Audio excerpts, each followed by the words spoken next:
Houston, or is it Russ to Washington? Well, I think it's Russ to Washington. That's how I'm feeling about it right now. When I think about Russell Westbrook,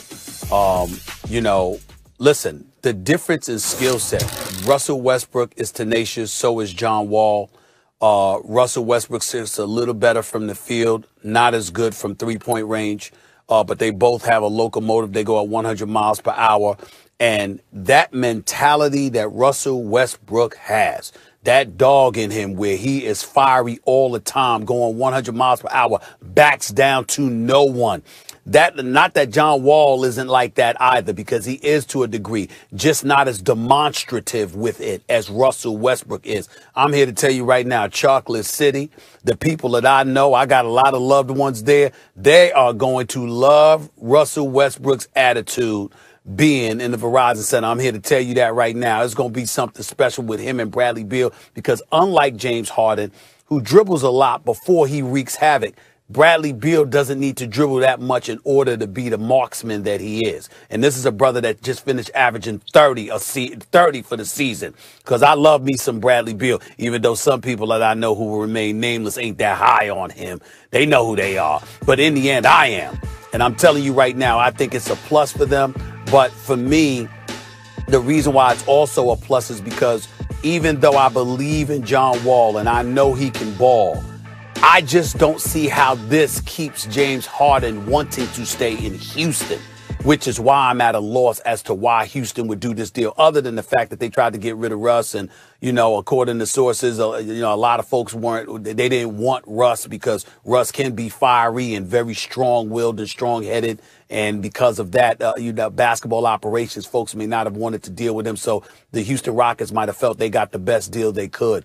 I just don't see how this helps them more than, the skill set. Russell Westbrook and James Harden didn't want to play together, Max. We all know that.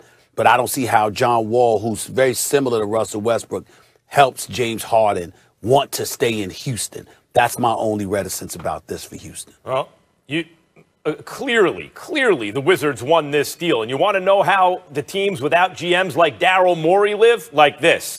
What is Houston signaling here? They're getting a first-round pick back. Like, if you want to know who's the better player, obviously Westbrook. He's 2 years older, but he's not coming off a catastrophic injury. He always plays with everything he's got and has been a greater player at his best than John Wall, although John Wall's been excellent. Neither one can really shoot. They have certain kind of similarities there. But one team had to include a first-round pick in the deal, and that team was Washington. Houston gets a first-round pick. So what are they really signaling with this? Because keeping James Harden, that's done. That ship has sailed. Harden's out of there. Everyone knows he's going to be traded. So really what Houston is signaling here, what Fertitta is signaling, I think, is, look, we're not going to try and win a championship next 3 years. But after that, we are. So here's something to watch in the meantime. We'll get what we can for Harden. We'll try to accumulate some first-round picks. Don't forget, they had to move a lot of them in order to get Westbrook, in order to put the team together originally, and we'll see what we can do. I think it was a big mistake to let go of Daryl Morey. If I had Daryl Morey as a GM and he came into my office and said, I want to go somewhere else, I'd say, let's make this right. Forget about what's happened. Let's make it right. Here's some more money. Here's whatever you need. And I'd have kept Daryl Morey. In terms of Washington, they have arguably the best backcourt in basketball right now. I mean, CP3 and Devin Booker, yeah, I'd take that as number one. So what's this, number two? Because Klay's hurt. Where does this rank in the NBA? Show me a better backcourt. Show me a backcourt you can say is definitively better than Westbrook and Bradley Beal. Neither one is an MVP right now. But you know how I have my star system, 4 an All-Star, 5 an MVP. They're All-Star pluses. Those are 2 4.5s in the backcourt. So, that's just about as good as it gets. And Washington goes from an afterthought, a nothing in the division. When in the beginning of the season, a couple of years ago, you're like, hey, maybe, 2-3 years ago, hey, maybe they can compete at the top of the division because John Wall, maybe he's the best player in the East. Remember those days? Long gone. They're an afterthought. But all of a sudden, Kemba's not going to be available. And Boston's not the same. Hayward's gone, right? And all of a sudden, you start looking around the East and you go, oh, wait a minute. Washington, they're not going to come out of the East, but Washington's going to be competitive this year. They're going to be fun to watch, and they're going to make the playoffs and maybe be a tough out. Let's see. They also got that Israeli kid in the draft, that big guard who people thought was going to go higher up. So yep. In terms of where Washington is, they just improved. I think they improved. I don't think there's any question about it, but I think that to pinpoint and really lock down on Russell Westbrook, let's be very, very clear. First of all, let's give him credit where credit is due, because there was a lot of false reporting out there. You know, him and James Harden don't get along. That couldn't be more false.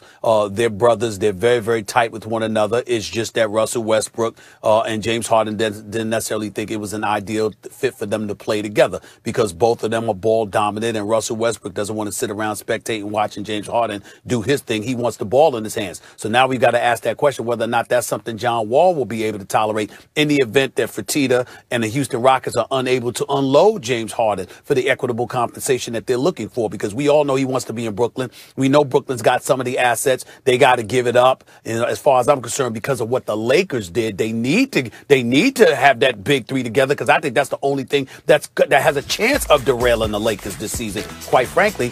But when we get back to Russell Westbrook, we have to understand where he is in his career. Russell Westbrook has been in the league for a long time. They went to the finals in 2012 with Scott Brooks as his coach, who's now the coach for the Washington Wizards. So that speaks a lot as well, because obviously he feels he can coach Russell Westbrook. Russell Westbrook is extremely strong-willed.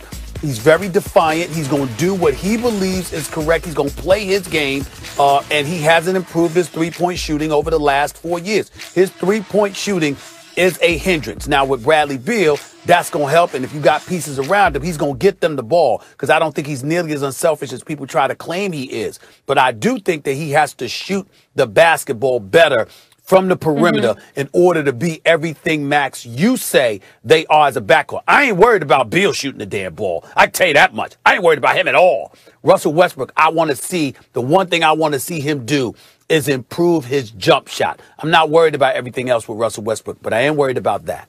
All right, fair enough. We'll leave it there.